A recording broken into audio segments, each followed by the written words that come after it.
আসসালামু আলাইকুম। আহ, আমি তোমাদের জন্য যে সাজেশন বইটি তৈরি করেছি সেটার একটা রিভিউ দেখাবো এবং এই বইতে কি কি আছে এবং এই বইতে যে প্র্যাকটিক্যাল বিষয়গুলো আছে তোমাদের আহ, বইতে যে কয়েকটা সফটওয়্যারের আলোচনা করা হয়েছে সেইগুলোর প্র্যাকটিক্যালি আমি দেখানোর চেষ্টা করব এই ভিডিওতে। আশা করি এই বিষয়গুলো দেখলে আমার সাজেশন বুক সম্পর্কে তোমার একটা পরিষ্কার ধারণা হবে এবং তোমার সিলেবাসে যে প্র্যাকটিক্যাল বিষয়গুলো আছে সেগুলো হয়তো তোমার সেভাবে শেখা হয়নি, দেখা হয়নি।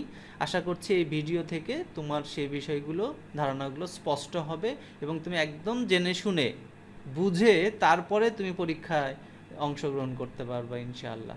তো ঠিক আছে, চলো আমরা সাজেশন বইটা দেখি এবং ওইখানে কি কি প্র্যাকটিক্যাল ইস্যু আছে সেগুলো আমরা প্র্যাকটিক্যালি দেখব, দেখার ব্যবস্থা আছে ইনশাআল্লাহ। তো ঠিক আছে, আমরা প্রথমেই দেখো আমাদের বই সাজেশন বইটা ওপেন করা আছে এখানে। সাজেশন বইটা আমরা প্রথম যে কথাটা বলেছিলাম যে এই বইটা কিন্তু সবগুলো বোর্ডের জন্য এবং এটা একটা আত্মবিশ্বাসের সাথেই বলেছি আমি যে শতভাগ কমনের নিশ্চয়তায় আত্মবিশ্বাসের সাথে নিজেকে প্রস্তুত করো পরিপূর্ণ সাফল্য অর্জনের জন্য। তো আমার আত্মবিশ্বাস থেকে আমি বইটার সম্পর্কে তোমাকে বলছি। আমি আশা করছি যে তোমার আত্মবিশ্বাসও দৃঢ় হবে বইটা তুমি পড়ার পরে। তো ঠিক আছে, আমরা বইয়ের ভিতরে যাই।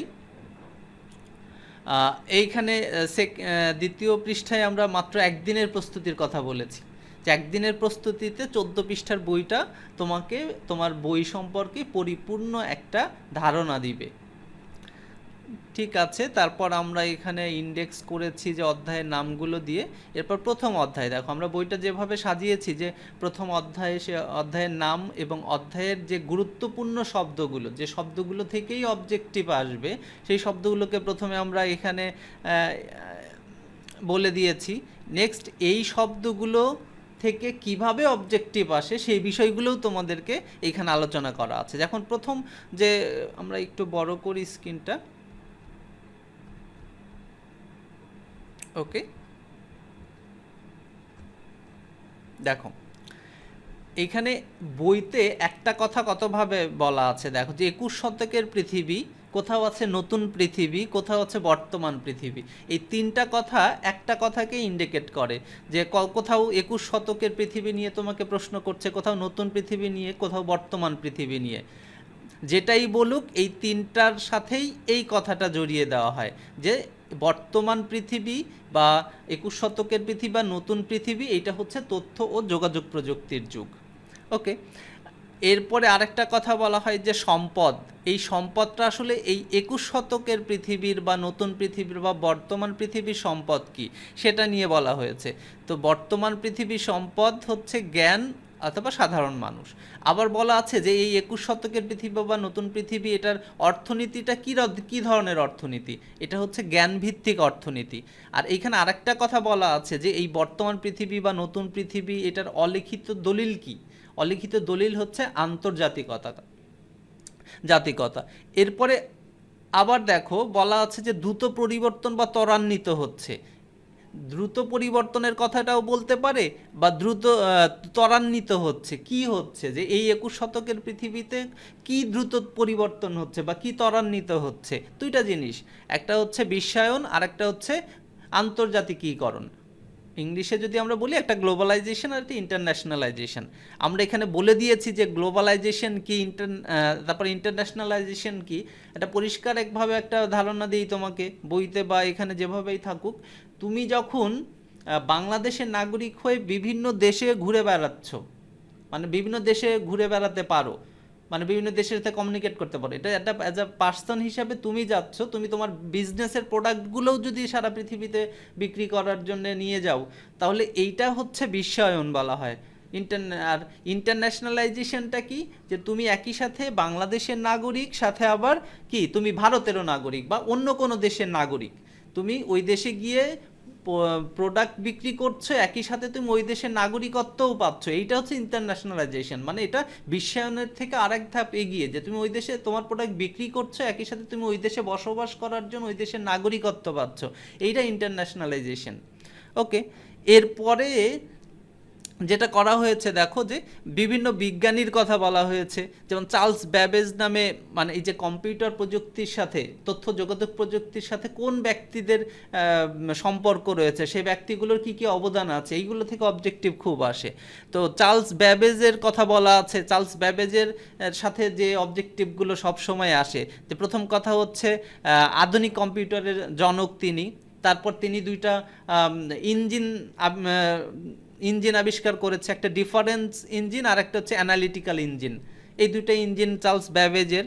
আর আরেকটা কথা আসে যে 1982 সালে, সরি 1842 সালে এই অ্যানালিটিক্যাল ইঞ্জিন নিয়ে তিনি একটা প্রেজেন্টেশন দেন হচ্ছে তুরিন বিশ্ববিদ্যালয়ে। তুরিন বিশ্ববিদ্যালয়ে কোথায়? এটা ইতালিতে।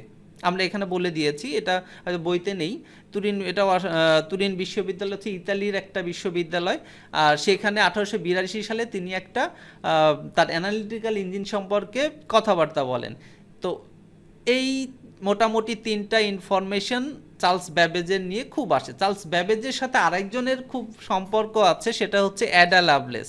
অ্যাডা লাভলেসের সাথে চার্লস ব্যাবেজের সম্পর্ক কি বলে, চার্লস ব্যাবেজের যে অ্যানালিটিক্যাল ইঞ্জিন সেটা কিভাবে কাজ করবে সেইটার একটা ধারাবাহিক বর্ণনা এই অ্যাডা লাভলেস দিয়েছিলেন।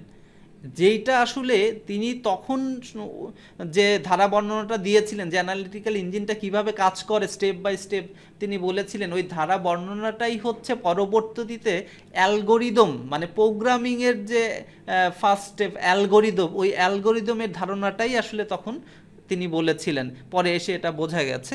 তো এটা লাভলেজের জন্ম মৃত্যু বলা আছে, এটাকে এই জন্যেই অ্যাডা লাভলেসকে হচ্ছে প্রোগ্রামিং ধারণার জনক বা প্রবর্তক বলা হয়। আর অ্যাডা লাভলেজের আরেকটা পরিচয় আছে, তার বাবার নাম হচ্ছে লর্ড বায়রন, তিনি কবি ছিলেন, তার কন্যা। ওকে, এরপরে আমরা জেমস ক্লার্ক ম্যাক্সওয়েলের কথা বলতে পারি। তিনি তড়িৎচুম্বকীয় বলের ধারণা প্রকাশ করেন। এই তড়িৎচুম্বকীয় বলের ধারণা প্রকাশ করার সাথে জগদীশচন্দ্র বসুর সম্পর্ক কি, যে তিনি এই তড়িৎচুম্বকীয় বলের ধারণা প্রকাশ করার পরে জগদীশচন্দ্র বসু এই যে অতি ক্ষুদ্র তরঙ্গ ব্যবহার করে কিভাবে এক স্থান থেকে অন্য স্থানে বার্তা প্রেরণ করা সম্ভব হয়, এটা আসলে এই যে তড়িৎচুম্বকীয় বলের ধারণার পাওয়ার পরেই এই জিনিসটা নিয়ে চিন্তা করার সম্ভব হয়েছে বা আবিষ্কার করা সম্ভব হয়েছে। এটা 1895 সালে অতি ক্ষুদ্র তরঙ্গ, এটা কিন্তু খুব অবজেক্টিভে আসে যে কোন তরঙ্গ ব্যবহার করেছিল, অতি ক্ষুদ্র তরঙ্গ ব্যবহার করে এক স্থান থেকে অন্য স্থানে তথ্য প্রেরণে সক্ষম হন। এটা আসলে তিনিই প্রথম করেছিলেন, কিন্তু প্রকাশ করতে পারেননি, এটা অপ্রকাশিত ছিল। প্রথম প্রকাশ করেছিলেন হচ্ছে এই যে গুগলিয়েলমো মার্কনি, এই জন্য তাকে বেতার যন্ত্রের আবিষ্কারক বলা হয়। এই গুগলিয়েলমো মার্কনির সাথে বেতার যন্ত্রের আবিষ্কারক বা রেডিও কি ব্যবহার করে তিনি বার্তা এক স্থান থেকে অন্য স্থানে পাঠিয়েছিলেন, সেটা হচ্ছে বেতার তরঙ্গ ব্যবহার করে। ওকে, এরপরে দেখো রেমন্ড স্যামুয়েল টমলিনসন, এর সাথে কি কি আছে, যে ইলেকট্রনিক মেইল, যেটা ইমেইল বা ইলেকট্রনিক পত্রালাপ যেটা, সেটা সূচনা হয় হচ্ছে 1971 সালে। এইটার করেছিলেন হচ্ছে টমলিনসন। টমলিনসন হচ্ছে এই আইপির ফুল ফর্ম কি, এটাও অবজেক্টিভটা খুব আসে। আইপির ফুল ফর্ম হচ্ছে ইন্টারনেট প্রোটোকল। তো ইন্টারনেট প্রোটোকল আবিষ্কার হওয়ার পরে আরপানেন্ট আবিষ্কৃত হয়। আরপানেন্ট কি? আরপানেন্ট হচ্ছে, দেখো বলা আছে যে advance research project agency network. এটা কে আবিষ্কার করে? এই আরপানেন্ট।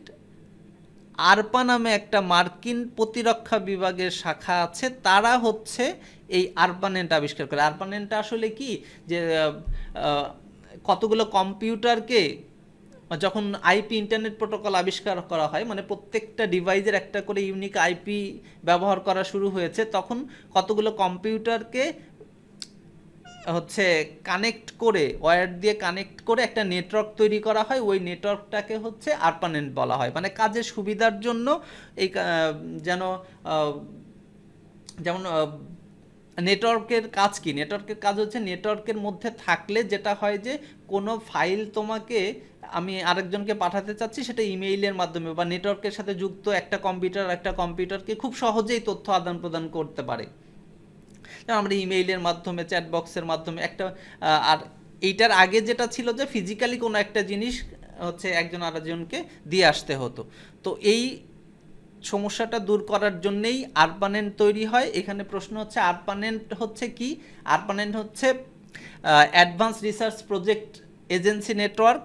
আর এটা কারা তৈরি করে? এটা করে হচ্ছে আরপা। আরপা মানে কি? আরপা হচ্ছে অ্যাডভান্স রিসার্চ প্রজেক্ট এজেন্সি। আর আরপা হচ্ছে কি? আরপা হচ্ছে আমেরিকার মার্কিন প্রতিরক্ষা বিভাগের একটি শাখার নাম হচ্ছে আরপা। ওকে, এইভাবে দেখো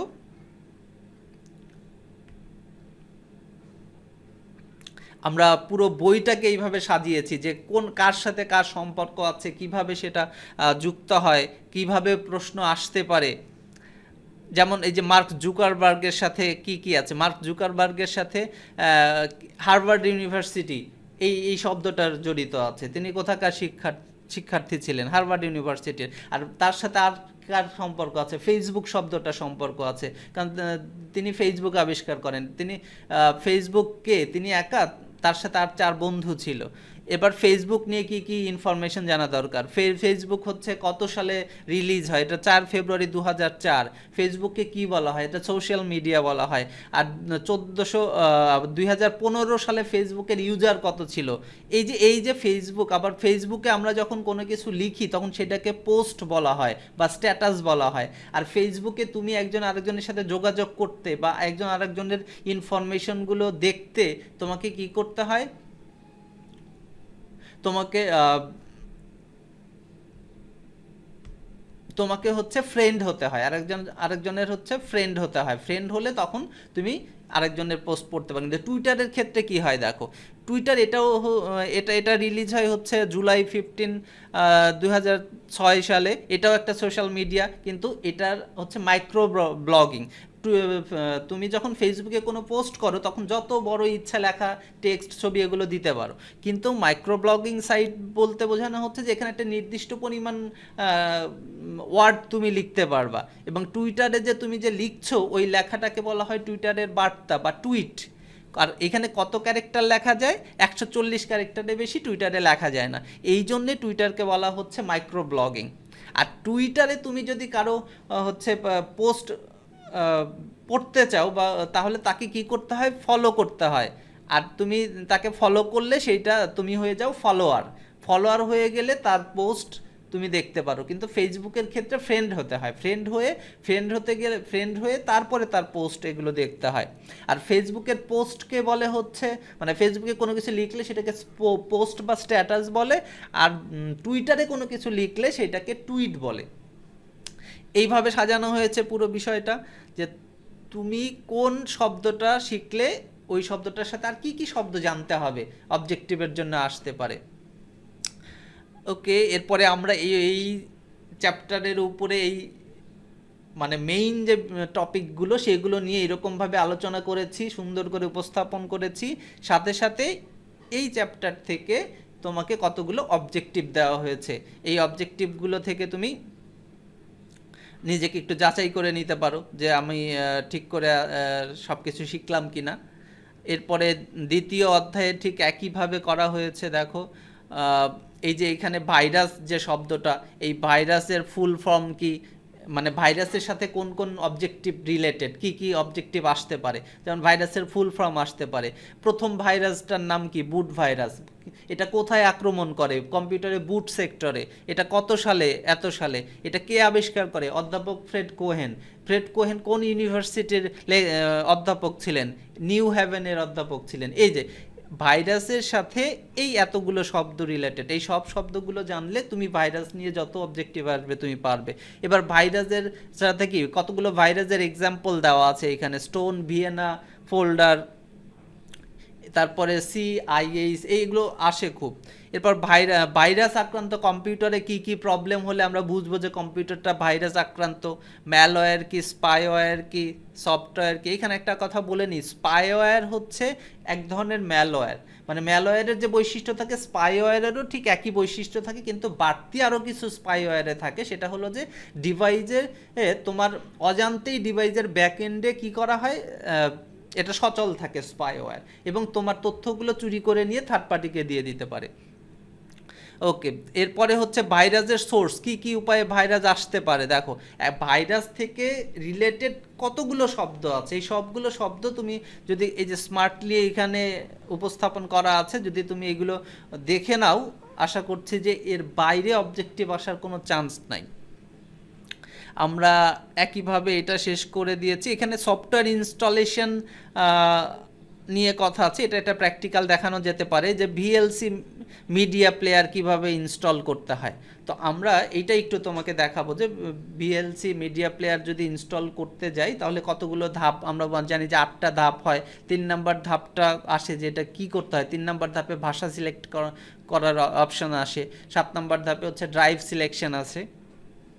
ওকে, সফটওয়্যার আনইনস্টলেশন কেন করতে হয়, কারণ যে সফটওয়্যারটা আমার কম্পিউটারে ইনস্টল করা আছে সে কিছু জায়গা দখল করে আছে। এখন যদি সেটা আমি ব্যবহার না করি, সফটওয়্যারটা আমার কোনো কাজে না লাগে, তো তাহলে ওকে খামোখা কম্পিউটারে জায়গা ওয়েস্ট করার তো দরকার নেই। এই জন্য কী করতে হয়, ওই সফটওয়্যারটাকে আনইনস্টল করতে হয়। তো এখানে আরও কথা হচ্ছে, আনইনস্টল করলে বলছে যে ওই সফটওয়্যারটার কিছু অংশ কম্পিউটারে থাকে, সরি, এবার এই থাকা অংশটাকে তো ও তো কিছু না কিছু জায়গা দখল করে আছে, তো ওকে রিমুভ করার জন্য ডিলিট অপশনে যেতে হয়। তো ডিলিট করতে গেলে কি কি কাজ করতে হয়, দেখো এখানে আমাদের সে বিষয়গুলো নিয়েও আলোচনা করা আছে। ওকে, এই হচ্ছে আমাদের বই।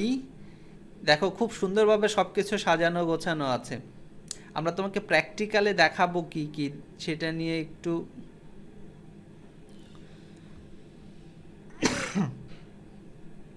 এই কুকিজ আর হচ্ছে ক্যাশ বলে দুইটা কথা আছে, এই দুইটা নিয়ে একটু কথা বলি। এই যে সিএমওএস হচ্ছে কমপ্লিমেন্টারি মেটাল অক্সাইড সেমিকন্ডাক্টর। এইটা মাদারবোর্ডের সাথে একটা ব্যাটারির মতো থাকে, ঘড়ির যে ব্যাটারি ওই রকম ব্যাটারির মতো থাকে। তো এটা মাদারবোর্ডের ব্যাটারি, এটার ফুল ফর্ম কি, আর এইটা যেটা করে, এটার মেইন কাজ হচ্ছে এটাতে সময় ঠিক থাকে না, মানে তারিখ এবং সময় ঠিক না থাকার কারণ হচ্ছে এই সিএমওএস হচ্ছে ব্যাটারিটা যদি ডাউন হয় বা নষ্ট হয়ে যায়। আর আরেকটা কাজ হচ্ছে বায়োসের অপশনে যদি কোনো কিছু পরিবর্তন করো, আর এই ব্যাটারিটা যদি অকেজো হয়ে পড়ে থাকে, তাহলে সেই অপশন কি হবে না, সেভ হবে না, পরিবর্তন হবে না। মানে কোনো কিছু বায়োসে গিয়ে কোনো কিছু পরিবর্তন করেছো আর তোমার হচ্ছে ব্যাটারিটা নষ্ট, তাহলে এই অপশনে যে অপশনগুলো তুমি কাজ করে সেভ করেছো বলে ভেবেছো সেগুলো কখনোই সেভ হবে না। আরেকটা জিনিস, জাম্পার সেটিং, এটা হচ্ছে এটার প্রবলেমটা কি, এটা বুট ডিস্ক ফেইলার হয়, তারপর হচ্ছে হার্ড ডিস্ক নট ফান্ড, এই অপশনগুলো দেখায় জাম্পার সেটিংসে যদি এলোমেলো হয়। কিভাবে জাম্পার সেটিংসটা ঠিক করব বলছে, এটা হলো তুমি যদি হার্ড ডিস্কটা দেখো, হার্ড ডিস্কের পিছনে হচ্ছে জাম্পার সেটিংয়ের একটা ডায়াগ্রাম থাকে, সেই ডায়াগ্রাম দেখে জাম্পার সেটিংসটা করতে হয়। ওকে, এখানেও অবজেক্টিভ দেওয়া আছে এই চ্যাপ্টার শেষে। আমরা একটু তাড়াতাড়ি যাচ্ছি, কারণ হলো যে আমরা প্র্যাকটিক্যাল বিষয়গুলো দেখাবো তোমাকে, আর বাকিগুলো তো তুমি বইটা নিয়েই পড়তে পারবা, দেখতে পারবা।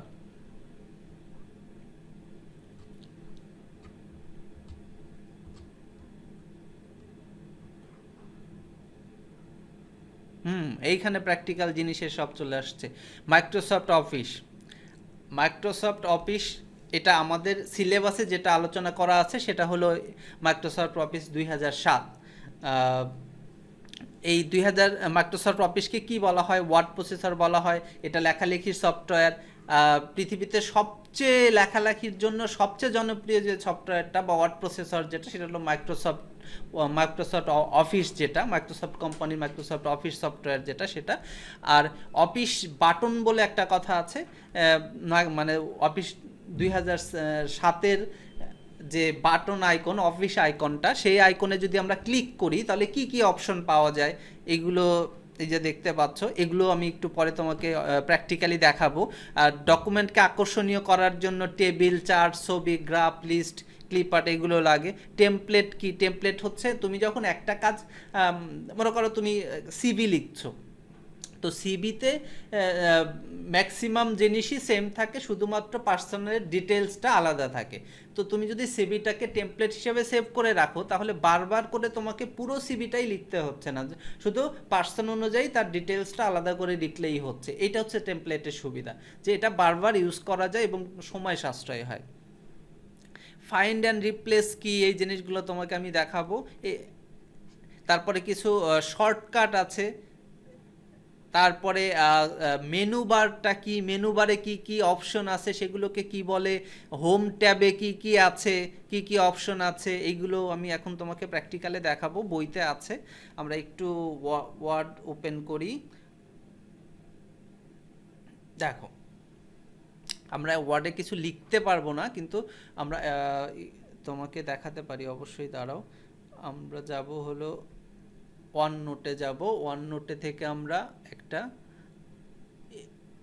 ইনসার্টে যাব, সরি ইনসার্টে আসছি, আমরা একটা ফাইল ইনসার্ট করব, ফাইল,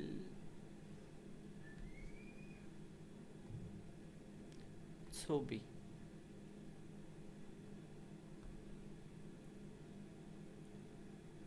ওকে, আমি এই যে ডেস্কটপে এটা রেখেছি। আমরা প্রথমে তোমাকে ওয়ার্ডের হোমটা দেখাবো।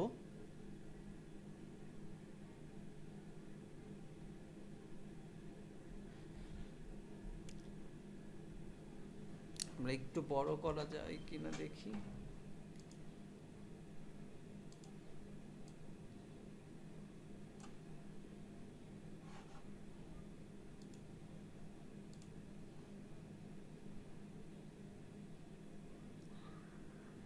ওকে, এই দেখো, এটা মাইক্রোসফট অফিস, যদিও এটা হচ্ছে 2021 ভার্সন, আমাকে 2007 আছে, কিন্তু ম্যাক্সিমাম জিনিস সেমই আছে, কিছু চেঞ্জ আছে।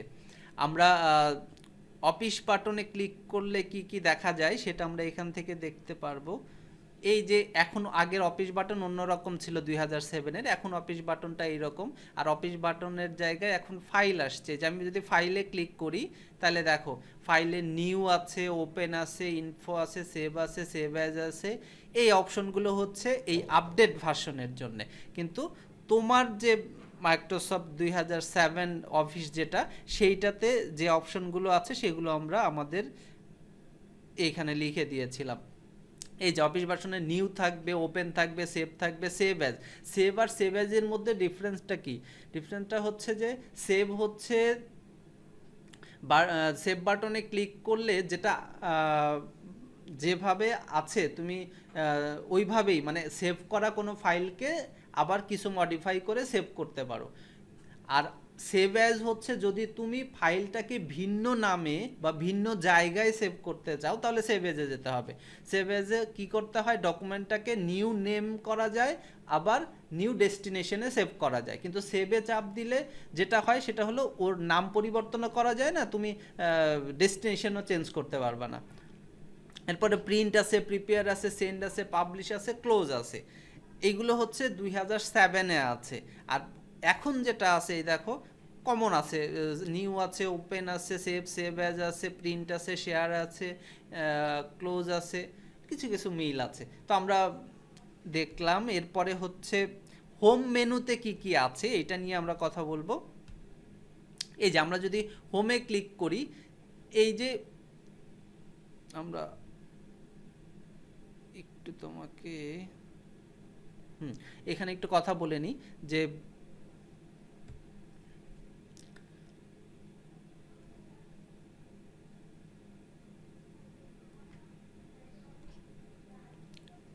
ওকে, এই এই এই যে জিনিসগুলো আমরা দেখতে পাচ্ছি, এগুলোকে আমরা বলি হচ্ছে কালার চেঞ্জ করব, আচ্ছা যাই হোক। এই যে হোম দেখতে পাচ্ছি, তারপরে হচ্ছে ইনসার্ট দেখতে পাচ্ছি, এগুলোকে হচ্ছে আমরা ট্যাব বলি। Home tab, insert tab. আর এই যে এইটা হলো টাইটেল বার, যেখানে ডকুমেন্টের নাম লেখা থাকে, ডকুমেন্টের টাইটেল। তারপরে এইগুলো হচ্ছে এইগুলোকে আমরা বলছি হচ্ছে ট্যাব। আর প্রত্যেকটা ট্যাবের আন্ডারে হচ্ছে কতগুলো অপশন থাকে, সেই অপশনগুলো আবার গ্রুপ আকারে থাকে। যেমন এই যে হোম ট্যাবের আন্ডারে কি আছে, এই যে ফন্ট গ্রুপ আছে, প্যারাগ্রাফ গ্রুপ আছে, স্টাইল গ্রুপ আছে। এগুলোকে গ্রুপ কেন বলছি, কারণ এই ফন্টের আন্ডারে দেখো যে এই যে এইখানে ফন্টের নামকে আমরা বলি ফন্ট স্টাইল, এটা ফন্টের সাইজ। তারপরে হচ্ছে ফন্টকে বোল্ড করা যায়, ইটালিক করা যায়, আন্ডারলাইন করা যায়। তারপরে এইখানে হচ্ছে এই যে নিচে লেখার জন্য এই যে X2 মানে সাবস্ক্রিপ্ট বলে, আর যদি উপরে লিখতে চাই এই যে এরকম, তাহলে এটা সুপারস্ক্রিপ্ট বলে। এই যে এটা হচ্ছে আমরা যদি লেখাকে কালার করতে চাই, তাহলে এই যে এতগুলো অপশন সব মডিফাই করা যায় এই ফন্ট গ্রুপ থেকে। ফন্ট গ্রুপ কোথায় থাকে, হোম ট্যাবের একটা অপশন। তারপরে প্যারাগ্রাফ কোন ট্যাবের অপশন, এইগুলো হচ্ছে প্রশ্ন আসে, হোম ট্যাবের অপশন। তোমাকে বলে দেয় এই যে যেগুলো দেখতে পাচ্ছ, এগুলো হচ্ছে অ্যালাইনমেন্ট, মানে একটা তোমার টেক্সটকে অ্যালাইন করা, পজিশন ঠিক করে দেওয়া। এটা কোথায় পাওয়া যায়, প্যারাগ্রাফ গ্রুপে পাওয়া যায়। প্যারাগ্রাফ গ্রুপ কোথায় থাকে, প্যারাগ্রাফ গ্রুপ থাকে হচ্ছে হোম ট্যাবে। তো এইভাবে প্রশ্নগুলো আসে যে আবার যদি আমরা ইনসার্ট ট্যাবে যাই, তাহলে আমাদের আরেকটা ছবি ইনসার্ট করতে হবে। 1 মিনিট।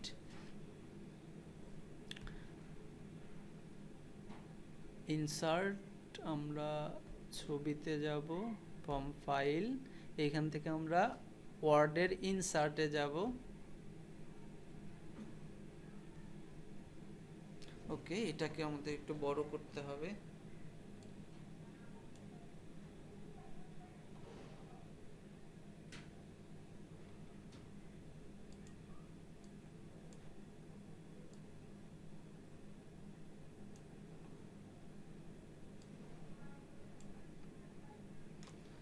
ওকে,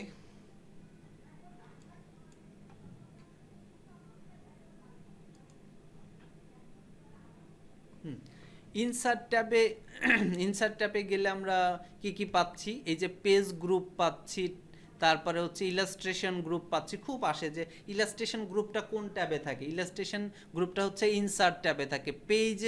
পেজ গ্রুপে কি কি থাকে, পেজ গ্রুপে হচ্ছে page cover, page blank page থাকে, পেজ ব্রেক থাকে। তারপর ছবি যুক্ত করতে হয় কোন ট্যাবে থেকে, ইনসার্ট ট্যাবের ইলাস্ট্রেশন গ্রুপে আছে ছবি যোগ করা, শেপ। তারপরে হচ্ছে বিভিন্ন চার্ট, এগুলো সব হচ্ছে ইলাস্ট্রেশনে থাকে। এরপরে পেজ লেআউট বলে আর একটা ট্যাব আছে, মানে যে ট্যাবগুলো থেকে খুব প্রশ্ন আসে সেই ট্যাবগুলো নিয়ে কথা বলছি। মানে ওই ট্যাবের আন্ডারে কি কি গ্রুপ আছে, ওই গ্রুপের মধ্যে আবার কি কি অপশন আছে, এই ডিটেলসটা আমরা আমাদের সাজেশনে দিয়ে দিয়েছি। দেখো এই যে ফন্ট গ্রুপে কি কি থাকে, প্যারাগ্রাফ গ্রুপে কি কি থাকে, ইনসার্ট ট্যাবে কি কি থাকে। তো এই হচ্ছে আমাদের মাইক্রোসফট ওয়ার্ড নিয়ে লেখালেখির কাজ, যেটা সেটা নিয়ে কথাবার্তা। আমরা এখানে কিছু ফন্টের নামও বলে দিয়েছি, কিছু বাংলা ফন্ট, কিছু ইংরেজি ফন্ট, এই ফন্টগুলো নিয়েও প্রশ্ন আসে, অবজেক্টিভ আসে। এরপরে মাইক্রোসফট এক্সেল হচ্ছে হিসাব নিকাশের সফটওয়্যার। তো ঠিক একইভাবে আমরা এক্সেলেরও কিছু যদি দেখাতে চাই যে এক্সেলেরও প্রশ্ন কিভাবে আসে। দেখো এই এক্সেলের, এটা 2007, এক্সেলের এটাকে স্প্রেডশিট বলে। এই এক্সেল যদি আমরা ওপেন করি, দেখো ওপেন করলে এই যে ইন্টারফেসটা দেখতে পাচ্ছ, এইটাকে বলে হচ্ছে ওয়ার্কবুক, এক্সেল ওয়ার্কবুক। আমরা যদি যে ডান পাশে কোনায় দেখি, দেখো বুক 1 লেখা আছে, আর এই যে শিট 1, শিট 2, এগুলো হচ্ছে ওয়ার্কশিট। তার মানে একটা ওয়ার্কবুকে মধ্যে অনেকগুলো ওয়ার্কশিট থাকতে পারে। তো আমাদের যে অফিস মানে এক্সেল 2007 নিয়ে কথা বলা হচ্ছে, মানে সিলেবাসে যেটা আছে সেইটাতে একটা ওয়ার্কবুকে 3টা শিট ডিফল্টভাবে ওপেন থাকে, যেরকম 1, 2, 3 3টা শিট থাকে। এটা নিয়েও অবজেক্টিভ আসে। আর এই যে দেখতে পাচ্ছ যেগুলো আমি যে সিলেক্ট করলাম, এইটা হলো সেল বলা হয়। আর এক্সেলে এই যে এই নিচের দিকে যে আমি সিলেক্ট করেছি, এগুলো হচ্ছে কলাম। এই কলামগুলোকে নামকরণ করানো হয় ABCD দিয়ে। আর এই যে এইদিকে আমি যে সিলেক্ট করলাম, এগুলো হচ্ছে রো, এই রোগুলোকে 1, 2, 3 দিয়ে নামকরণ করা হয়। এইভাবে একটা সেলের নির্দিষ্ট একটা সেলে আমি একটা সেল সিলেক্ট করেছি, এই সেলটা তুমি যদি খেয়াল করো যে উপরের দিকে এই সেলটা ই, আর এইখান দিয়ে গেলে 9, তার মানে এই সেলটার নাম হচ্ছে E9, এই সেলটার অ্যাড্রেস হচ্ছে E9। এভাবে যে কোনো সেলের অ্যাড্রেস আমরা বের করতে পারি। এইখানেও দেখো এই যে পেজ লেআউটের মধ্যে কি কি পেজ সেটআপ আছে, তারপরে থিম আছে, থিমের মধ্যে কি কি অপশন আছে, তারপরে পেজ সেটআপ গ্রুপে মার্জিন ঠিক করা যায়, ওরিয়েন্টেশন, তারপরে ওরিয়েন্টেশন মানে পেজ হচ্ছে লম্বালম্বি হবে নাকি ভার্টিক্যাল হবে না হরিজেন্টাল হবে, তারপরে পেজ সাইজ ঠিক করা যায়, এইগুলো থেকে অপশন আসে এখান থেকে। আর ইনসার্টে কি কি আছে দেখো, ইনসার্টে হচ্ছে টেবিল ইনসার্ট করা যায়, ছবি, শেপ, তারপরে হচ্ছে চার্ট। হোম মেনুতে গেলে হোম মেনুতে আগের মতো ফন্ট গ্রুপ আছে, অ্যালাইনমেন্ট সেকশন আছে, স্টাইল সেকশন আছে, এডিটিং সেকশন আছে। এই অ্যালাইনমেন্টের মধ্যে আবার কি কি আছে, কি কি অ্যালাইনমেন্ট আছে, অ্যালাইনমেন্ট হতে পারে লেফট অ্যালাইন হতে পারে, রাইট অ্যালাইন হতে পারে, সেন্টার হতে পারে, জাস্টিফাই হতে পারে। এই যে দেখো এটা লেফট অ্যালাইন, এটা সেন্টার অ্যালাইন, এটা রাইট অ্যালাইন। আবার অনেক আসে মার্জেন সেন্টার, এইটা কোথায় থাকে, এটা অ্যালাইনমেন্ট অপশনে থাকে, অ্যালাইনমেন্ট গ্রুপে থাকে, অ্যালাইনমেন্ট গ্রুপ কোন ট্যাবে থাকে, হোম ট্যাবে থাকে। এইভাবে প্রশ্নগুলো আসে। তো এখন এক্সেলে আমি কিছু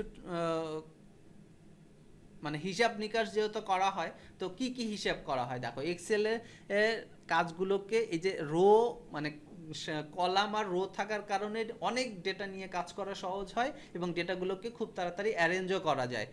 যেমন ধরো আমরা এই প্রথম টেবিলটা নিয়েছি, এক্সেলে কি করা যায়, যোগ করা যায়। যোগ করা যায় দুইটা উপায়ে, একটা হচ্ছে ফর্মুলা লিখে মানে সূত্র লিখে, আর একটা হচ্ছে ফাংশন লিখে। তো আমরা দুভাবেই দেখাবো কিভাবে যোগ করা যায়। তো আমাদের এই দেখো একটা টেবিল আছে, মাসিক বাজার খরচ, দ্রব্যের নাম লেখা আছে, দাম লেখা আছে, পরিমাণ লেখা আছে।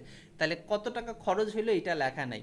এটা কিভাবে বের করব, আমরা জানি যে এইখানে পরিমাণ হচ্ছে 40 কেজি আর 1 কেজির দাম হচ্ছে 60 টাকা। তাহলে এই দুইটাকে যদি আমরা গুণ করি তাহলে এখানে টোটাল কত টাকা খরচ হয়েছে সেটা বের হবে।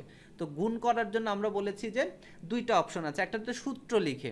কি কি সূত্র লিখবো দেখো, আমরা এখানে এসে এই সেলটা দাম আছে কোন সেলে, সেই সেলের অ্যাড্রেসটা কি, সেই সেলের অ্যাড্রেসটা দেখো উপরের দিকে বি আর এই নিচের দিকে দেখো 3, তার মানে এটা B3 সেল। B3 সেলকে গুণ করতে হবে কোন সেল দিয়ে, এটার উপরে দেখো সি রো, সি কলাম আছে, সি কলাম আর এইদিকে 3, তার মানে এটা C3 এই সেলের অ্যাড্রেস। তাহলে আমাকে গুণ করতে হবে, এই দেখো আমরা গুণ এই ফলাফল সেল, এইখানে রেজাল্টটা আসবে। তাহলে কাকে কাকে গুণ করতে হবে, তাও ফলাফল সেলে আমরা গুণ করব হচ্ছে এই এই সেলটা মানে B3টা। B3টা আমরা এরকম লিখেও নিতে পারি যে এই যে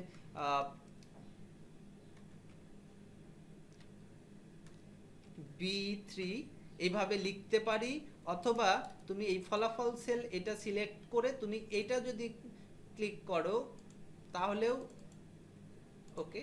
আমরা লিখেই দিচ্ছি ইকুয়াল, প্রথমে দিতে হবে ইকুয়াল, ফাংশন লেখো আর হচ্ছে সূত্র লেখো, ইকুয়াল দিতে হবে। ইকুয়ালের পরে আমরা বলছি যে B3 কে C3 দিয়ে গুণ করব।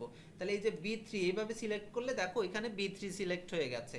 অথবা তুমি এইখানে এইভাবে B3 লিখতে পারো। B3 এর সাথে গুণ করতে হবে, তাহলে এই যে ইনটু, ইনটু কাকে গুণ করতে হবে, এই সেলের অ্যাড্রেস হচ্ছে C3। এই দেখো আমি এইটা চাপ দেওয়ার সাথে সাথে এখানে C3 আসছে। এবার তুমি যদি ইন্টার চাপ দাও তাহলে রেজাল্ট চলে আসছে। দেখো কত সহজে যে এই দুইটার গুণফল কত এখানে দেখাচ্ছে।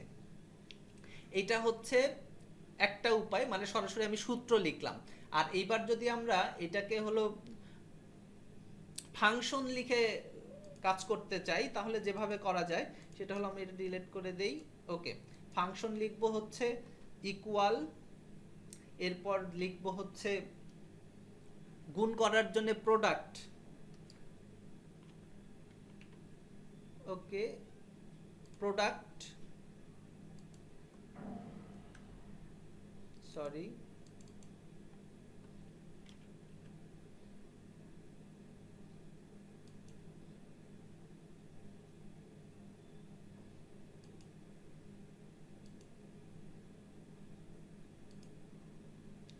এরপর হচ্ছে ফার্স্ট ব্র্যাকেট, এর মধ্যে তোমাকে কোন কোন সেল গুণ করতে হবে সেটা লিখতে হবে।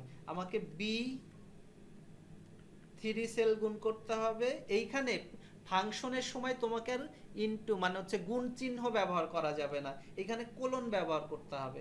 এরপরে হচ্ছে C3 C3।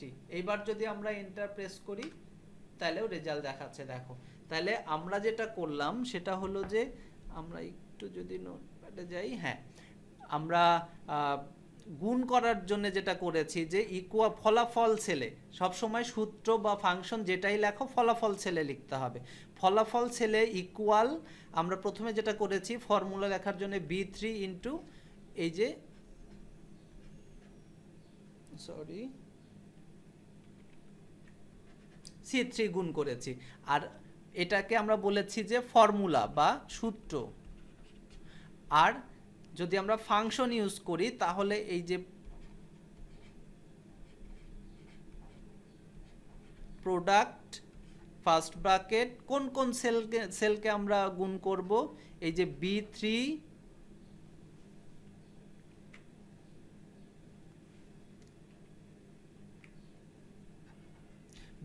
এইখানে কোলন দিতে হবে ফাংশনের ক্ষেত্রে, এরপরে হচ্ছে C3। এইটা হচ্ছে গুণ করার জন্য করা হয়েছে। আর একইভাবে যোগ করার জন্য দুইটা সূত্র, একটা হচ্ছে যদি আমরা এই কাজটাই করতাম তাহলে আমরা ইকুয়াল সাইন দিয়ে এই যে B3 প্লাস C3 এটা হচ্ছে সরাসরি সূত্র ব্যবহার করে যোগ করতে পারতাম। আর যদি আমরা যোগ করতে চাই ফাংশন দিয়ে তাহলে যেটা হবে যে আমরা এখানে সাম লিখব, সাম হচ্ছে যোগফল, এইখানে ব্র্যাকেট দিব, তারপরে হচ্ছে B3 কোলন হচ্ছে C3। এই যে এটা হচ্ছে যোগফলের ফাংশন আর এটা হচ্ছে সূত্র। আর যদি আমরা ডিভিশন করতে চাই ভাগ করতে চাই তাহলে কি করব, ভাগ করতে চাইলে যেটা করতে হয় যে আমরা যদি এই দুইটাকেই ভাগ করতে চাই তাহলে ফলাফল সেলে যাব, ইকুয়াল দিব, এরপরে হচ্ছে এই যে B3 দিব, ভাগের জন্য এই সাইন ব্যবহার করা আছে, এরপর C3 দিব, এরপর ইন্টার চাপ দিব, তাহলে রেজাল্ট পাওয়া যাবে। শুধু সূত্র দিয়েই ভাগ করা যায়, ফাংশন নাই। ওকে, এই কাজগুলো যদি আমরা প্র্যাকটিক্যালি একটু দেখি, আমাদের এক্সেলে যাই, এই যে এখানে দেখো, এখানে যোগ করার জন্য দেখো সূত্র আমরা যোগ করতে পারি বা ফাংশন দিয়ে যোগ করতে পারি। ইকুয়াল দিলাম, ইকুয়ালের পরে আমরা এইটা যোগ করব প্লাস এই সেল যোগ করব প্লাস এই সেল যোগ করব প্লাস এই সেল যোগ করব। ওকে, সবগুলো সেলে নিয়েছি, এবার ইন্টার চাপ দিলে এই যে যোগফল দেখাচ্ছে 1060। এখন এটাকে যদি ফাংশন দিয়ে করতাম তাহলে কিভাবে করতাম, দেখো ইকুয়াল আমরা সাম লিখব SUM, এরপরে ব্র্যাকেট দিব, হ্যাঁ এইবার ব্র্যাকেটে এই প্রথম সেলটা কি এইটা, এরপরে হচ্ছে কোলন দিব। আমরা কি করতে পারি যে সবগুলো সেল অ্যাড্রেসটা লিখতে পারি, অথবা রেঞ্জ দিয়েও এটা করতে পারি। মানে আমরা যদি আমাদের এই সেলটা হচ্ছে F3 আর আমাদের একদম শেষের যে সেলটা লিচু যেখানে আছে, দেখো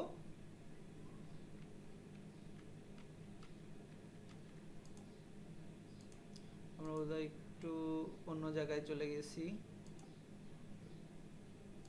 এটা একটু বড় করে নেই, হ্যাঁ এইখানে হচ্ছে আমরা বলছি যে ইকুয়াল দিব, এরপরে হচ্ছে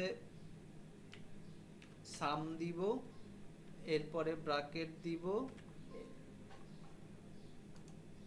ব্র্যাকেটের মধ্যে এসে এই যে প্রথম সেলটা এইটা দিব, এরপরে কোলন দিব, তারপরে এই শেষের সেলটা দিব।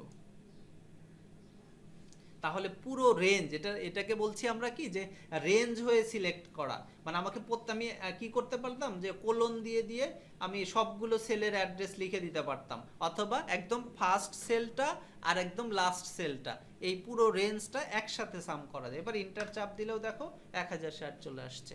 ওকে, এরপর আমরা একটু তাড়াতাড়ি যাই, মাসিক আয় এত টাকা, এটা কি ছিল, এটা দৈনিক আয় কত, মানে এটা ডিভিশন করে বের করতে হয়, মাসিক আয় এত টাকা দৈনিক আয় এত টাকা। তাহলে এখানে ইকুয়াল ভাগের তো একটাই, আমাদের এই সেলটা সিলেক্ট করব, তারপরে এই যে ডিভিশন সাইন, তারপরে এই সেলটা সিলেক্ট করব, এন্টার প্রেস করব, 40 টাকা হচ্ছে তার মাসিক আয়। এইখানে আর একটা জিনিস আছে, কর নির্ণয়, মানে শতকরা নির্ণয়। শতকরা কিভাবে নির্ণয় করা যায় দেখো। শতকরা নির্ণয় করার জন্যে আমরা জানি যে এখানে টোটাল টাকা কত। আমরা একটু সূত্রটা এখানে লিখে দেই তোমাকে আগে, যে আমাকে বলছে যে যদি 400 টাকার 15 টাকার শতকরা কত, 400 টাকার 15% কত, এটা বের করার জন্য এই 15 যে সেলে আছে, মনে করো এটা আছে হচ্ছে B2 সেলে, আর এই 15 আছে হচ্ছে B3 সেলে। তাহলে এটা যেভাবে বের করতে হয়, যে আমাকে প্রথমে এই যে B2 এটা হচ্ছে ইনটু এই যে B3 সেল আর পার্সেন্টেজ, এই ফর্মুলা দিয়ে হলো শতকরার পরিমাণটা, যে কোন 400 টাকার 15% কত টাকা, এই ফর্মুলা ইউজ করে বের করা যায়। আর যদি বিক্রয় মূল্য দেওয়া থাকে, বিক্রয় মূল্যের উপরে এত পার্সেন্ট লাভ হয়, তাহলে ক্রয় মূল্য কত, এরকম প্রশ্ন যদি থাকে তাহলে সেটাও দেখা যেতে পারে। যে আমাকে বললো যে আমরা এটা টেবিল করে রেখেছি যে 1200 টাকা হচ্ছে আমার বিক্রয় মূল্য, আর আমার প্রফিট হয়েছে হচ্ছে 16%, তাহলে আমার ক্রয় মূল্য কত ছিল। তাহলে ফর্মুলাটা হচ্ছে এইটা যদি থাকে হচ্ছে B2 সেলে, এটা যদি সেল অ্যাড্রেস যদি B3 থাকে, তাহলে আমাদের ফর্মুলাটা হবে এরকম যে B2 ইন্টু হচ্ছে B3 সেল ইন্টু পার্সেন্টেজ। আমরা জানি যে এখান থেকে বের হবে শতকরার পরিমাণটা, শতকরার পরিমাণ লাভের পরিমাণটা, লাভের পরিমাণের সাথে আবার যদি আমাদের এই যে ক্রয় মূল্যটা যোগ করি, তাহলে হচ্ছে বিক্রয় মূল্যটা যোগ করি, সরি ক্রয় মূল্যটা, তাহলে আমাদের ক্রয় মূল্য কত ছিল সেটা বের হবে। এটা হলো বিক্রয় মূল্য, আর এটা হলো আমার প্রফিটের হার, ক্রয় মূল্য কত ছিল। তাহলে তাহলে এর সাথে আমার যোগ এই B2 সেলটা করে দিতে হবে। ওকে, আমরা একটু প্র্যাকটিক্যালি দেখাই, দাঁড়াও।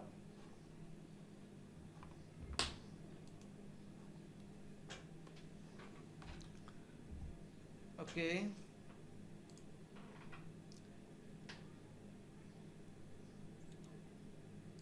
ইকুয়াল, আমরা এই সেল নিব, এর সাথে গুণ হচ্ছে এই সেলটা, তারপর আমরা বলছি যে পার্সেন্টেজ সাইনটা পার্সেন্টেজ দিয়েছি, এবার ইকুয়াল দিলে এই যে 400 টাকার 15% হলো 60 টাকা। আর এইখানে দেখো বলছে যে ক্রয় মূল্য 1200 টাকা, করের হার মানে এখানে লাভের হার হচ্ছে 16% লাভ করেছে, তাহলে বিক্রয় মূল্য কত। আমরা বলেছি যে তাহলে এখানে যেভাবে করব, আমরা ক্রয় মূল্য গুণ হচ্ছে কত পার্সেন্টেজ, তার সাথে পার্সেন্টেজ সাইন প্লাস এর সাথে আবার আমার ক্রয় মূল্য যোগ করে দিতে হবে। ইন্টার প্রেস করো, এই যে 1392 হচ্ছে আমার বিক্রয় মূল্য বের হয়ে গেছে।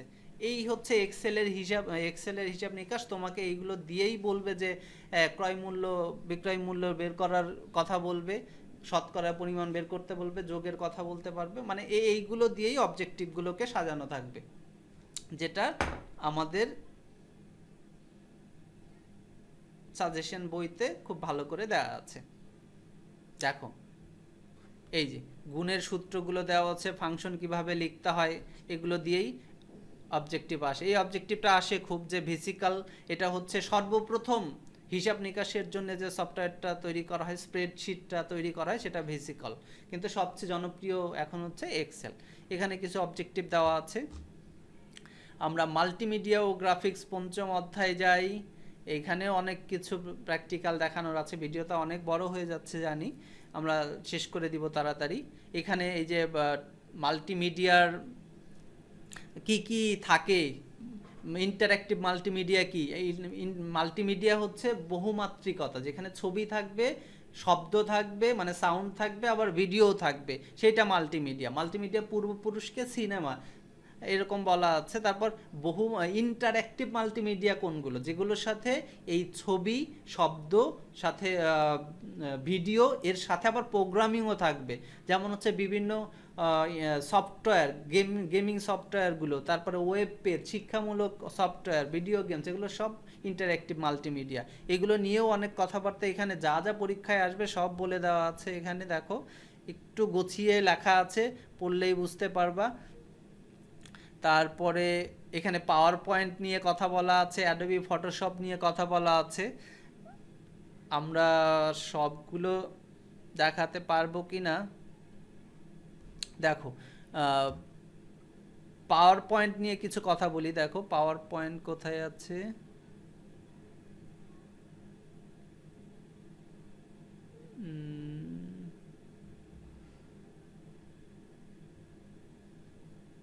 প্রেজেন্টেশন, হ্যাঁ প্রেজেন্টেশন সফটওয়্যার যেটা, ওইটা পাওয়ার পয়েন্ট। পাওয়ার পয়েন্ট ছাড়াও পিকাসা, ইমপ্রেস, এগুলোও প্রেজেন্টেশন সফটওয়্যার। পাওয়ার পয়েন্টে কী কী করা যায়, পাওয়ার পয়েন্টের সাথে কোন কোন শব্দগুলো রিলেটেড, এখানে সব সুন্দর করে বলে দেওয়া আছে। প্রেজেন্টেশনের একটি অংশকে স্লাইড বলে। আমরা একটু একটা পাওয়ার পয়েন্ট প্রেজেন্টেশন, এই যে একটা অংশ, এই পুরোটা মিলে হচ্ছে একটা প্রেজেন্টেশন, এই পুরোটা মিলে একটা প্রেজেন্টেশন। আর আমরা এই এক একটা জায়গায় ক্লিক করলে যেটা ওপেন হচ্ছে, এটা এক একটা স্লাইড। আর কি কি বলা আছে দেখো, যে প্রেজেন্টেশন তৈরির খসড়াকে স্লাইড লেআউট বলে। মানে একটা বড় প্রেজেন্টেশন তো হুটহাট করে বানানো যায় না, এটার জন্য আগে খসড়া করে নিতে হয় যে কিভাবে প্রেজেন্টেশনটা বানাবো, ওই খসড়াটাকে বলা হয় স্লাইড লেআউট। আর একটা কথা বলা আছে হ্যান্ড আউট, কি একটি স্লাইড, একাধিক স্লাইড বিশিষ্ট একটি পৃষ্ঠাকে বলে হ্যান্ড আউট, ঠিক আছে। আর ফাইলকে বলে প্রেজেন্টেশন। এই যে আমরা যে প্রেজেন্টেশনটা দেখাইলাম, এই যে ফাইলটা, এই যে ডকুমেন্ট নেমটা, এটাই হচ্ছে একটা প্রেজেন্টেশন। আর এই প্রেজেন্টেশনের বলছে যে কতগুলো স্লাইড নিয়ে একটা পেজ যদি হয়, তাহলে সেই পেজকে বলা হয় হ্যান্ড আউট। ওকে, হ্যান্ডআউটস। এরপরে হচ্ছে স্লাইড প্রদর্শন কিভাবে করা যায়, স্লাইড, এগুলো নিয়েও বিস্তারিত সব এখানে বলা আছে। আমরা এবার ফটোশপ নিয়ে যদি কথা বলি,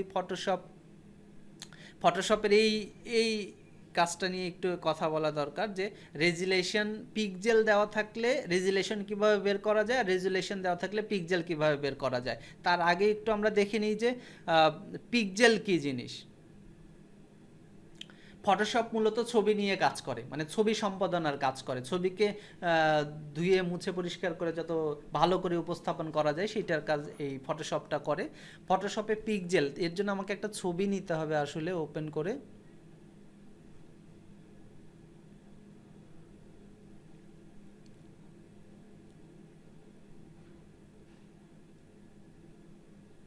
ওকে,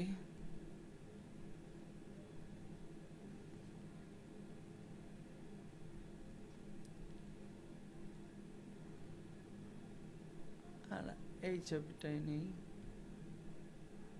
ওকে,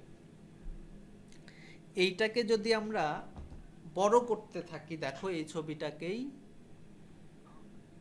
তাহলে এই যে দেখো, এই যে স্কোয়ার যে ঘরগুলো, এইগুলো হচ্ছে এক একটা পিক্সেল। এই যে ছবিটা, এই ছবিগুলো মূলত পিক্সেল নিয়ে তৈরি হয়। এই যে এক একটা ঘর দেখতে পাচ্ছ, এই ঘরগুলো ছোট ছোট স্কোয়ার সাইজের ঘরগুলোই হচ্ছে পিক্সেল। ওকে, ফটোশপ নিয়ে কি বলা আছে একটু দেখে নিই। হচ্ছে পিক্সেল কি, পিক্সেল হচ্ছে একটি ছবির বর্গাকার ক্ষুদ্রতম একক, যেটা দেখালাম একটু আগে। আর ফটোশপ কি নিয়ে কাজ করে, ছবি, ইমেজ বা রাস্টার নিয়ে কাজ করে। আর ছবি, পিক্সেল কি, রেজুলেশন কি, এটা হলো যে 1 ইঞ্চিতে কতগুলো ওই রকম স্কোয়ার মানে পিক্সেল আছে, 1 ইঞ্চিতে কতগুলো পিক্সেল আছে তার পরিমাণকে বলা হয় রেজুলেশন। এখন রেজুলেশনের সাথে পিক্সেলের সম্পর্ক, মনে করো যে তোমাকে বলে দেওয়া আছে যে আমরা একটা ফর্মুলা এখানে দিয়ে দিয়েছি, যদি রেজুলেশন দেওয়া থাকে আর পিক্সেল বের করতে বলে, রেজুলেশন দেওয়া থাকলে পিক্সেল যদি বের করতে বলে, কোন একটা ছবি রেজুলেশন বলে দিল হচ্ছে 1600, তাহলে পিক্সেল বের করব কিভাবে, 2 দিয়ে ডিভাইড করে দিতে হবে। 2 দিয়ে ডিভাইড করলে তাইলে তুমি হচ্ছে 800, এই 800 হচ্ছে ছবির পিক্সেল। যদি বলে যে কোনো একটা ছবির পিক্সেল হচ্ছে 800, তাহলে রেজুলেশন কত, রেজুলেশন বের করতে হলে পিক্সেলকে 2 দিয়ে গুণ করতে হবে। এখানে ফর্মুলাটা দিয়ে দেওয়া আছে। এই টাইপের বেশ কিছু অবজেক্টিভও তোমাকে দিয়ে দেওয়া আছে, তুমি প্র্যাকটিস করতে পারবা। এই যে টুল বক্সের, টুলের পরিচিতি আমরা একটু যদি ফটোশপটা দেখাই। এই যে বাম পাশে দেখো, এই যে এই বাম পাশে যা যা দেখতে পাচ্ছ, বাম পাশে এই যে আমরা একটু ছোট করি, ওকে, এই যে ক্যানভাস, এটাকে ফটোশপের যেটা দেখতে পাচ্ছ এটা হচ্ছে ক্যানভাস। এই ক্যানভাসের বাম পাশে যেগুলো দেখতে পাচ্ছ এগুলো হচ্ছে টুল, ছবিকে সুন্দর করার বা বিভিন্নভাবে কাজ করার বিভিন্ন টুল দেওয়া আছে। আর ডান পাশে যেগুলো দেওয়া আছে এগুলো হচ্ছে প্যালেট, মানে যেখান থেকে রং টং করা যায়। আচ্ছা, এরপরে এই টুলগুলোর পরিচিতি, কি কি টুল আছে? মার্কি টুল আছে, সিলেকশন টুল আছে, ল্যাসো টুল আছে, এবং এই টুলগুলোর নাম কি, কয়টা মার্কি টুল আছে, কয়টা সিলেকশন টুল আছে, এগুলো নিয়ে কথাবার্তা বলা আছে। আবার একটা প্র্যাকটিক্যাল দেখাই তোমাকে, যে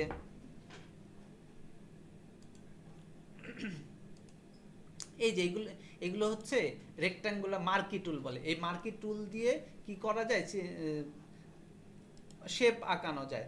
এই যে আমি বলছি যে এই যে আমি যে ইচ্ছে করে, আমি যদি এইখানে একটা কথা বলা আছে যে তুমি যদি শিফট প্রেস করে তারপরে মার্কি রেক্ট্যাঙ্গুলার মার্কি টুল নাও, তাহলে কি হবে, একদম পারফেক্ট স্কোয়ার হবে।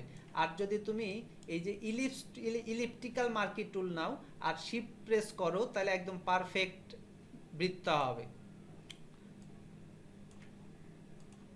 এই যে পারফেক্ট সার্কেল হবে। এগুলো আবার ভরাট করা যায়। এই যে দেখো ফটোশপের এইখানে যেটা দেখতে পাচ্ছ, ফটোশপের এই দুইটা জিনিসও ইম্পর্টেন্ট, যে এই প্রথমের কালারটাকে ফরগ্রাউন্ড কালার বলা হয় আর পিছনের কালারটা ব্যাকগ্রাউন্ড কালার বলা হয়। তো এই দুইটা কালার, এই যে আমরা যে একটা সিলেকশন করেছি, একটা শেপ নিয়েছি, এই শেপটাকে যদি রং করতে চাই, তাহলে রং করার জন্য শর্টকাট কি আছে দেখো। আমরা বলেছিলাম যে ব্যাকগ্রাউন্ড কালার আর ফরগ্রাউন্ড কালার। এই যে ফরগ্রাউন্ড কালার দিয়ে যদি আমরা শেপটাকে দিতে চাই, তাহলে অল্টার প্লাস ব্যাক স্পেস চাপতে হবে। আর যদি ব্যাকগ্রাউন্ড কালার দিতে চাই, তাহলে ব্যাকগ্রাউন্ড কালার হচ্ছে কন্ট্রোল প্লাস ব্যাক স্পেস। এবার দেখো এখানে আমি অল্টার প্লাস ব্যাক স্পেস দিলে ব্ল্যাক কালার হচ্ছে, আর যদি আমরা কন্ট্রোল প্লাস ব্যাক স্পেস দিই তাহলে হোয়াইট কালার হচ্ছে। আমরা একটু কালারটা চেঞ্জ করে নিলে হয়তো বুঝতে পারো। ওকে, তাহলে এই দাও, কন্ট্রোল প্লাস ব্যাক স্পেস দিলে ব্যাকগ্রাউন্ড কালার দিয়ে ফিলটা ভরে যাচ্ছে। আর যদি আমরা অল্টার প্লাস ব্যাক স্পেস দিই, তাহলে ফরগ্রাউন্ডে যে কালার, সেই কালার দিয়ে শেপটা কালার হবে। এই বিষয় নিয়ে কথা বলা আছে। মানে তোমার পরীক্ষায় পুরো বইটাকে, পুরো সিলেবাসটাকে, কত পাতার বই এটা, 124 পাতার বইটাকে 14 পাতায় নিয়ে আসা হয়েছে, এবং পরীক্ষায় আসার মতো যে ট্রামগুলো থাকে, যে বিষয়গুলো থাকে, ঠিক সেই বিষয়গুলোকেই সুন্দর করে উপস্থাপন করে তোমার এই সাজেশন বইটা তৈরি করা হয়েছে। আশা করি এটা, আমার এই ভিডিওটা তুমি হয়তো 1 ঘন্টা আধা ঘন্টা দেখবা, আর এই বইটা তুমি 1 ঘন্টা 1.5 ঘন্টা দেখবা। আমি একদিনের প্রস্তুতি বলেছি, তুমি একদিনের প্রস্তুতিতে এই বইটা থেকে আমার আত্মবিশ্বাস তুমি শতভাগ প্রশ্নের অ্যান্সার দিতে পারবা। তো আশা করছি তুমি বইটি ডাউনলোড করে নিবে আমাদের ওয়েবসাইট থেকে, তারপর নিজেকে প্রস্তুত করে পরীক্ষার হলে যাবা আত্মবিশ্বাসের সাথে, এবং তোমার পরীক্ষা অনেক ভালো হবে ইনশাআল্লাহ। তো আল্লাহ হাফেজ, পরীক্ষার পরে আবার কথা হবে।